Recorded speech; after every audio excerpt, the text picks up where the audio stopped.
Good morning, LinkedIn. Happy Thursday. And how lucky are we that we get to start off our Thursdays with George B. Thomas. How you doing, man?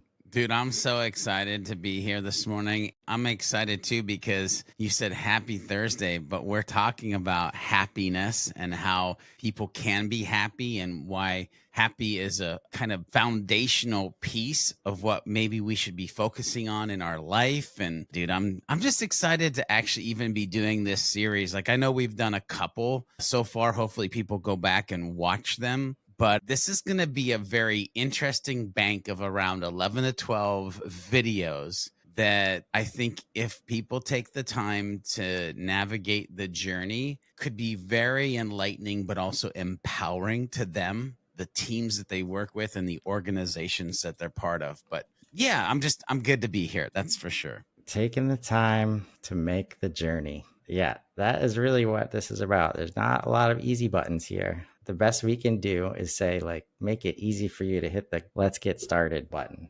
So it's always interesting. There's an overwhelming amount of content out there about leveling up your life and getting happy. And it's hard to allow yourself when you're in the day to day and you got a job to do and you got other people to serve, at home or at work. It's hard to give yourself that space sometimes, but that Yeah. space is more important than ever before right now, I think. There's a couple things that I would say are true in the culture that we live in now. One, if you're not focused on self-care, self-education, and self-belief, it's rough out there if you're not focusing on those three things, right? And the other thing is, and we were kind of talking about this in a totally different direction in the green room before we got started, but there's so much of everything. It's like, how do we know what to pay attention to?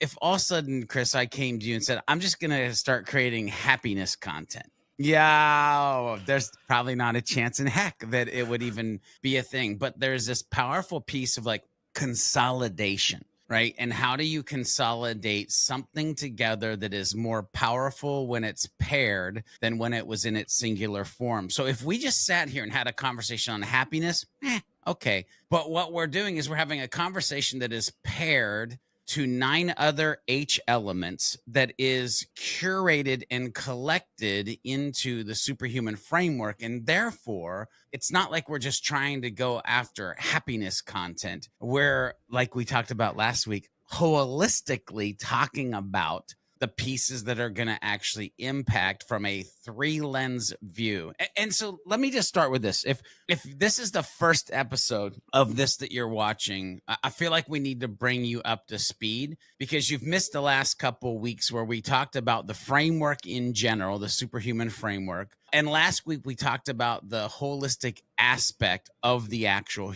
Superhuman Framework. So if you're like, okay, we're going to talk about happiness, but can you give me some context to the conversation? Quickly, the Superhuman Framework, it's not just, and you kind of alluded to this, like there's self-help stuff out there, George, like why a plethora. It's not just another self-help blueprint. It's not just another business strategy. It's actually a way of living that helps individuals, teams, and dare I say organizations operate at their highest potential by, again, focusing on the core 10 elements or principles that we put into the Superhuman Framework. These principles like happiness that we're talking about today, health, humility, hunger or hustle for growth. By the way, those are just a few because I'm not going to list all of them. Like they come together to create a life or help you build a life that's more balanced, more purpose driven, and let's be honest, more fulfilling. And by a show of hands, if I could see you out there on the internet, who wants a more fulfilling life?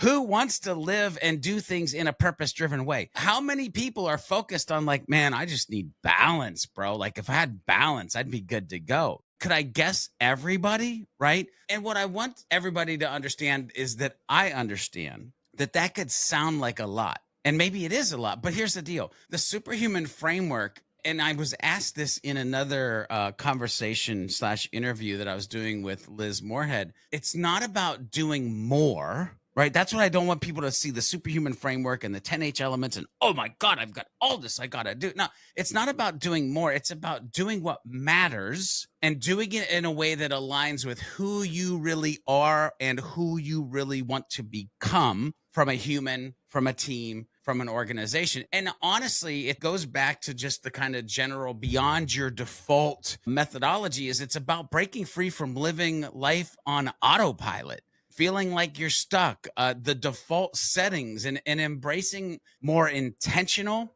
vibrant way of living, working, and leading the humans that you're leading. And now you might be wondering, like, why the superhuman framework? Like, first of all, why did we name it that? Well, that's because we decided to name it, but why actually lean into that? And my answer to the viewers, Chris, would be because I believe personally, and I think this is important to get out there. I personally believe you deserve more out of life. You deserve more out of relationships, and you deserve more out of your organization that you're either running or that you're part of. And let's be real, too many people, too many teams, even entire organizations are stuck.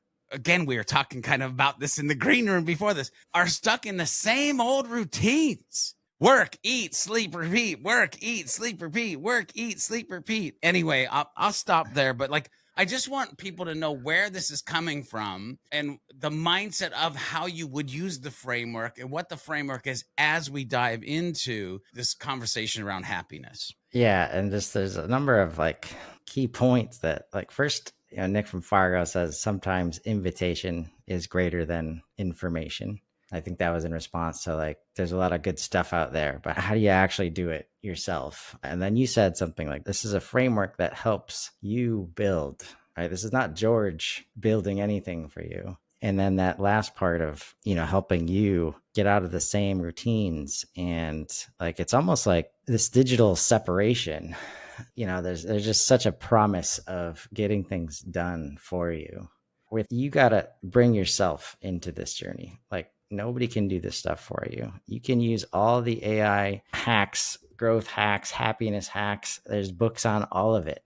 But if you don't step in and apply it, that 1%, it could be just 1%. If you don't do that part, none of the rest matters. Yeah. Chris, it's interesting. My brain is going to this idea of like, this for sure is not a handout. What we're talking about, the framework that we built, it's a hand up. I quickly go to like teach a man or a woman how to fish. The superhuman framework just shows you where the 10 dope fishing holes are. I don't want to give you the whole lake. I just want to show you where the 10 dope fishing holes are. The reason I think this is important too is because, again, I'm not showing just the 10 fishing holes as like, oh, well, you're just somebody who comes out on the weekends. I'm showing like the professional fishermen, the people that just do it for fun. I'm even like the people that judge the fishing tournament. Like I'm even talking to that, right? Like, so this holistic thing of conversation around all this, because what I want people to understand when we're talking about this, teach a man or woman to fish, that it's a hand up,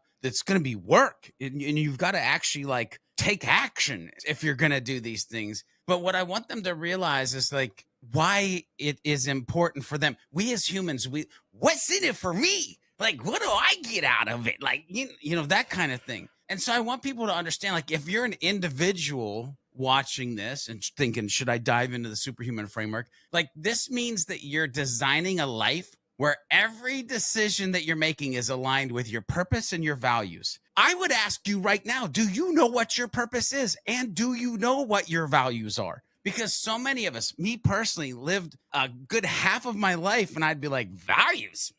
I don't know. Because it was like eat, drink, sleep, work, eat, drink, sleep, work. I was stuck. I was in the rut. So for individuals, when you start to align with purpose and values, you're not just surviving, like many of us have lived life just surviving, but you're literally able to get into this mode of thriving. And trust me, when you get there, it is a completely different world. Like it's almost like somebody took blinders off when I actually made this change. For teams, I want you to think about the people that you work with or the teams that you're trying to build. When we talk about the superhuman framework and what this does with each of these elements, this is about creating a culture where people feel energized, recognized, connected. It ends up being like, what's in it for me? Like, You're leading in a way that allows collaboration and ultimately better results because of the relationships that are being built, because of the mindsets that are being crafted, because of the connection that is being made. And so if we take this up one layer higher for organizations, like if we're going to have you come out for a 1-day Superhuman Framework workshop, like what's in it for us? It's about adopting the framework. It means building an environment, which, by the way, when I think about environment, I think about experiences. And so many times we're focused on experiences external and not experiences internal for the humans that actually decided to like go on this journey with us. But we're building this environment where employees are not, by the way, we have engaged employees. That's table stakes. No shit. You pay them a paycheck to show up and be engaged, but not only engage, but they show up and they're genuinely happy. Dare I say, maybe even joyous to come to work. Do you look at your humans as a leader of an organization and go, these people are happy to be here, or are they just clocking in and clocking out? So like when you empower this thinking of happiness and health, growth and hustle, and you prioritize impact of what you're doing for the individuals around you and yourself, going to be more productivity. There's going to be lower turnover. The culture that you're actually building is going to attract top talent. Which, by the way, if you've tried to hire people in this post, holy crap, the world is ending environment that we live in, you need to be able to separate yourself as an organization to get top talent. Man, I hope people realize like we're on to something that is going to help the individual, help your teams, and help your organization build something special, one H element at a time. In this era that we're in, where like you got to see proof, you got to see results, you got to see who it's worked for.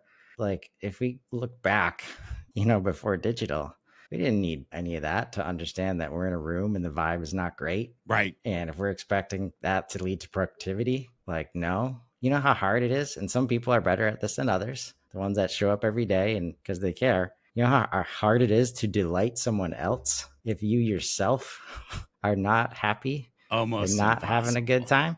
Yeah. Right. And anytime you do it, it's disingenuous or it comes off as like you're just trying to get your job done. So whenever we're talking about deliver with delight or, surprise and delight, and we're not looking at how we're putting our teams in a position, not just with the tools, but with the mindsets and all this stuff, like none of this stuff is immeasurable, but everybody knows about the stories of 2 horses powering like more than twice their weight because they're working together. It's like everybody knows this stuff. Yet when we get in it, again, we don't allow ourselves the space to like what's really going on here, what's really needed to handle this situation. We're all human beings. And that's what I've always loved, how you just bring it back to that. If you can just get rid of all the results and expectations and the way you're supposed to do things, the way you're not supposed to do things, and just say, look, we got human beings involved.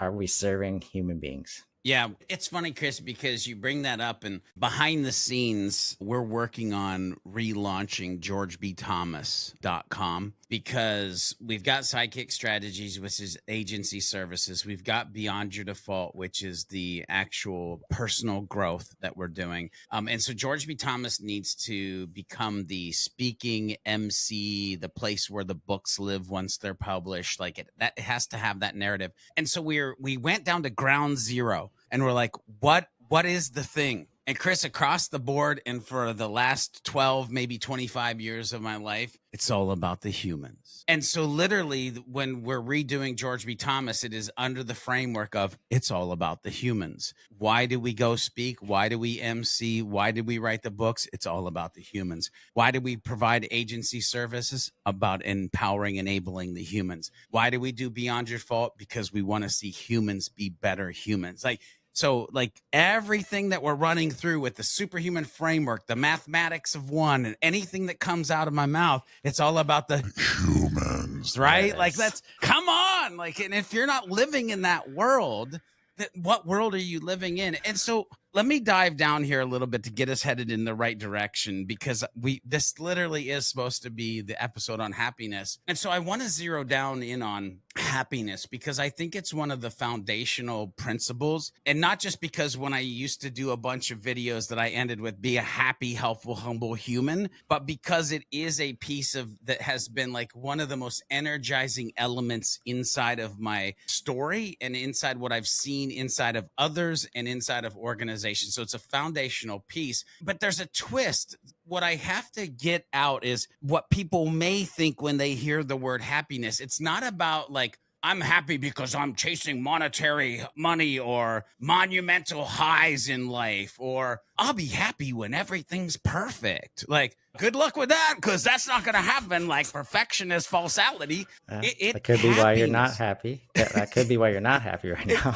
Yeah, if one of those three things is like the success metric that you've been trying to measure your life by, well, I'll give you a minute. This framework's for you. This framework's for you. I'll give you a minute. But here's the thing. When I think about happiness, it's about cultivating a lasting state of well-being that fuels every area of your life. And let me explain what I mean by that. When I think about happiness, I think about health and well-being. When I think about happiness, I think about purpose and meaning. When I think about happiness, I think about work-life balance. I think about gratitude and mindset. I think about community and connection. I think about happiness being the empowerment or the motivation of resilience and overcoming the adversities that are going to happen in our life. You see, the word happiness is tied to so many other topics, but we don't realize that, like, what we're really saying when I go, oh, man, I need to find some work-life balance. What you're really saying is, God, I wish I was happy.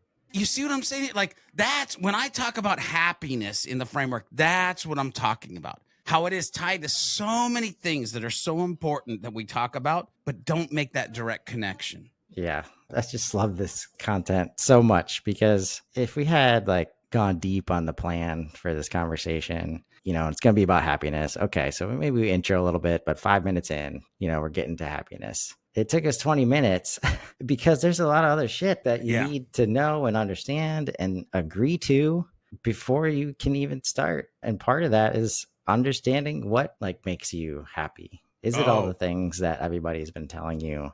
That was huge for me this year when I unlocked my creator mode. And because at the agency life, I was like, I'm just not going to get on board with going to get leads and trying to fill a funnel. And it just didn't connect with me. And I know I'm never going to do that. Elite life. No, but I didn't know exactly what my place was going to be. Once I started creating content, I was like, oh shit, this is what I need to be doing. Yeah. Like, this is it. Like, how can I do more of this? And now every decision after that aligns with that. Yep. And it's like, how do I put myself in a place to be valuable and be happy while I do that? Yeah. I love that. Chris, it's funny because you're teleporting my brain back to a couple years ago. I was at a men's Bible study and somebody asked this gentleman this question: what makes you happy? And there was the longest pause I've ever felt in my life. And this gentleman said, I don't know. To which I then said, that makes me sad. Because if you don't know what makes you happy, you don't know what you love. And I want to throw this out there for people. I think it was last week we serendipitously dumped into the like foundational pieces of like purpose, passion, persistence, and love being like the foundational piece of the Superhuman Framework. When I think about personal happiness, it's building a life of love, knowing the things that you love, doing the things that you love, being with the people that you love. You see, when we talk about happiness on this personal level, we're talking about the kind of joy. I'll get back to that word in a minute, by the way. The kind of joy that comes from fulfilling experiences, that comes from meaningful relationships. It's not just about feeling good in the moment. Like, it's about consistently creating a life that you're genuinely excited to live. Genuinely excited to live. I have to ask you right now, as you're watching this, are you living a life that excites you? If the answer is no, and I hate to be the bearer of bad news, you're living the wrong life. How about you go live your life instead of somebody else's life? I mentioned the word joy. That was a little harsh. I apologize if that was harsh, but it's true. And sometimes the truth hurts and the truth will set you free. But let's talk about the word joy. Too many of us are out here chasing happiness when we should be chasing joy. Joy is the deeper level of the surface conversation that most of us humans are having. Well, George, why is happiness in the framework? Because happiness will lead to joy, but most people are stuck. We have to start with surface level ideas to get them in the water to swim deeper. But if you're like, oh, I totally get this, well, then flip a switch today, quit focusing on happiness and focus on joy. By the way, there's another narrative that I run that is closest. I quit chasing success and I started chasing significance, which, by the way, for me, Chris, unlocked the creator mindset. I'm going to create so much content and become so significant to people. I'm going to be the modern E.F. Hutton. When I talk about HubSpot, people are going to listen, right? So I want you to understand happiness is not just a nice to have. Like, it is crucial, critical. Add whatever word you connect with most emotionally. If you don't have it in your life, if you don't know it in your life, look, through happiness, through swimming towards joy, you're going to build resilience. You're going to help maintain a positive and healthy mindset. You're going to better equip yourself to handle whatever life throws your way. And trust me, it's going to throw some stuff your way. Yeah, the pursuit of happiness is there in us. We're like beings driven for that. And I'm just thinking, all these things are passing through what's in my mind right now as I say that. Like, how many times have you heard, like, when we're kids, when we're growing up, it's like we're just happy, all the time. We're loving life. Like, we don't have any of these adult infrastructures in our mind the way it should be or the way it's supposed to be or who we're trying to impress. So you're going to make that pursuit either way. And if it's to the places where it's not actually going to create happiness, you get there and you're like, okay, I need something else. I need more. The switch to flip is to decide that you need to like define or dig deep to figure out what that is for you. That's not going to change overnight, right? You're not just going to say, all right, I'm using these 10 H's and we're going to get this done, like ready to go. So if you look at it that way, it'll definitely be a huge mountain to climb and overwhelming and all that. So it's really just giving yourself permission to say, hey, I deserve to figure this out. Yes. Like I said at the beginning, you deserve more out of your life. You deserve more out of your relationships. You deserve more out of your organization. This is a way that you can figure out what are the pieces that we need to focus on. Chris, again, you're great at teleporting my brain to like different parts of my life when you're talking, because there was a point in my life where I was like, oh man, I'm going to be happy when I speak it inbound. I mean, if the day comes that I can step on stage and speak it inbound, woo, I'm going to be happy. And then I spoke it inbound and I was like, now what? What makes me happy now that I've done?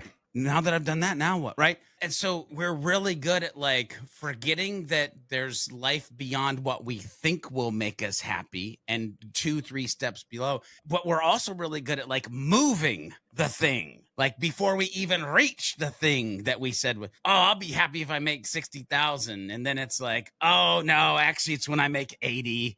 Just kidding. 120. That's when I'll be happy. Like, what kind of game are we playing? But now that's individuals. Now I want to dive into, holy macro, time flies when you're having fun. I want to dive into real quick, because again, I want to make sure we're looking at these 3 lenses. Team happiness, right? When I think about team happiness, the like line here would be team happiness is about fueling engagement and success. That's the mindset I want you to have. Because when it comes to teams and happiness, it is about finding satisfaction and fulfillment in the work itself and in the relationships that you're able to build in the work that you're doing. So building relationships and fulfillment. Happy professionals, by the way, they don't just perform better. And by the way, if you're a leader and you're like, I just want them to perform better, like that is so short-sighted. Like happy professionals. I'm paying them. Oh my God. Yeah. Happy professionals don't just perform better. They're more creative. They're more engaged. they're more motivated, and they're actively fulfilled in helping to push the team forward in a direction that is good and positive for all team members. That's why focusing on happiness in a team setting can be an absolute game changer. But you have to ask yourself the question, how do you bring more happiness to a team? Because now it's not just like influencing yourself. You got to start influencing others, even if you're not the leader, by the way, because I'm a big believer that you can lead from the back pew. Anyway, totally different life that I just referenced, but starts by recognizing what parts of your job bring you joy. Chris, you mentioned content creation, bring you joy. And then guess what? Simply doing more of that. Building strong relationships with your colleagues, people who feel connected to their teammates show up differently. I need you to pause and think about that guy or girl that you've worked with historically, and you're like, ooh, they just showed up ready to kill it.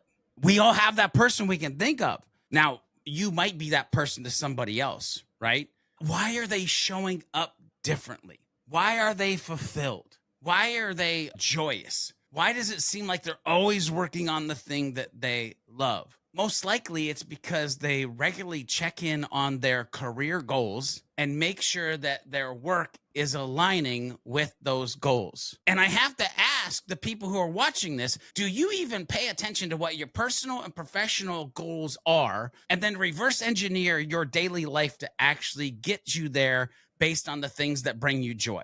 You see, when we can have a positive environment that is aligning with our purpose, the organizational purpose, the team's purpose and goals, we light a spark. We start a fire. And that spark or fire creates the energy that spreads across the entire team. And that energy, it's just every conversation is different. Every internal engagement is different. Now we're not always down here working through miscommunications and misunderstandings. And like so much of like what I talk about, especially with HubSpot, it's like we need to change the conversations that we're having, right? If we show up once a week for the management meeting and like we haven't seen the results we're supposed to go over, or we talk about how the results are they right? How do we trust them? Instead, getting to this place where it's like, okay, all that stuff is good. Now we're actually saying, okay, what does this mean? Like, what are we going to do about it? Do we need to invest more? Do we need to stop doing this? You know, we don't have to try and manufacture ways to call people out for doing a good job. Like it just, you know, you just start having these different conversations. And that's why it's super leader. Yeah. We can't make this super tangible for you. I love that. It's just like human beings are going to human, and you got to support that. Yeah, without a doubt. Chris, do we have time to look at the third lens before we do? Okay, we do. Good. I just wanted to make sure, because I want to take it like up a notch or take it to the next level or whatever like saying or analogy that you want to throw in there that your brain will engage with this. The overarching concept or idea when I think about organizational happiness, it's about creating a culture that people, and I need you to pay attention to this part, want to be part of, not get paid to be part of, want to be part of. When I want to be part of something, I'll do it if I get paid or not. Is your organization creating a culture that people want to be part of? Because when a company gets happiness right, trust me when I tell you that it is a win for everyone. Happy employees, like I said earlier, they're more engaged. I didn't say this, but no, this is true. They are more loyal. You have a problem with turnover? You need loyalty. How do you get loyalty? Happy employees, right? So like engaged, loyal, productive. And by the way, that's not just good for business. It creates a culture where people genuinely want to be there. And I would ask you again, who doesn't want that? Like if you come to be like, nah, I don't really want to work for an organization that like, I just want to show up and be there. Like, no, nobody on the planet. Yes, we want to fundamentally, we want to belong. We want to be part of things that are special. And organizations have the power to ignore that or build upon that fundamental psychological philosophy that has been on the planet since the beginning to cultivate happiness. Go ahead, Chris. I'm glad you just said that because It is the choice of the business. This is one of the few things as a leader that you are in 100% control over. The environment that you create at the business. Yes. I cannot overstate that enough, because the other 80% of stuff that you're worried about, pipeline, demand generation, lead generation, you don't have any control over most of those outcomes. You can move them in the right direction, customer experience, even to get to those places. You control just a few things, and the environment you create for people to work in to serve all that stuff is one of those things. So Yeah. if you're not doing it, that's on you and no one else. Well, and here's the thing, though, Chris. I'll play the devil's advocate for a second because, and I love the word that you used, control. You're in control of that. And I fully understand, as a human who tries to have empathy, realize that there's probably somebody out there going, then why do I feel so out of control? Why do I feel like I don't know what buttons to push, what levers to pull to move the needle? That, yes, I agree with you, I should be in control of, but I feel like I'm lost in the wilderness, right? So for that human, what I would say, that leader, that I believe you're a great leader, you just are trying to get to the right spot, but you're finding it difficult to cultivate happiness at an organizational level. Where I like to start is encouraging work-life balance. I literally have a hashtag in our organization, hashtag family first. Somebody can Slack me and be like, this is happening. Hashtag family first. See you when you get back. You can also do like flexible schedules. I don't care necessarily when you work, as long as you get the work done. Now, if you don't get the work done, then things will change and I will care when you work. But like flexible schedules, wellness programs, like, hey, do you need help with like yoga or therapy, or do you give apps to people for like meditation? Or what I'm trying to say is, the more I tend to focus on the employees and the humans that help us in the ways that they help us, the more they actually end up focusing on me and the business and helping the business. But my focus isn't to like, I want to get more out of them. It's like, no, I just want to help the humans and build reciprocity and build trust. And by the way, I'm not talking about my consumers right now. I'm talking about the humans who have decided to pick up their tools and their weapons and go on this life journey with me to create great experiences and create great things. Like, but along the way, like, I also make sure that we recognize and reward these folks, like whether it be a monetary contribution, whether it be mentioning them in Slack, but consistently trying to find a way to recognize them. Heck, just yesterday, we were working on a project where we're doing a bunch of like archiving and unpublishing pages because we're doing some SEO cleanup for a client. And I was so focused on like website pages, website pages, website pages. Jorge from my team goes, dude, this is great. What about landing pages? And I said, you know what? The client didn't bring up landing pages, but let me Slack them and find out. Now, I could have Slacked this. Hey, client, I was wondering if you wanted to do landing pages as well. This is not the Slack I sent, because this was an opportunity for me to recognize and reward in an emotional way a good idea that came from another human. And so I said, hey, at client, at Jorge had a great question. We're doing this on website pages. Would you like us to do landing pages afterwards? So I gave Jorge the recognition of the great idea. I recognized and elevated the human. And by the way, I know that that will pay back in spades because he feels good. I didn't need to feel good. There's no reason for me to feel good. It wasn't my idea. So why would I, as a leader, take and run? You have to make sure that your people have these opportunities to be recognized, and therefore, because they're recognized, also have these opportunities to do meaningful work and to see a path where they see growth.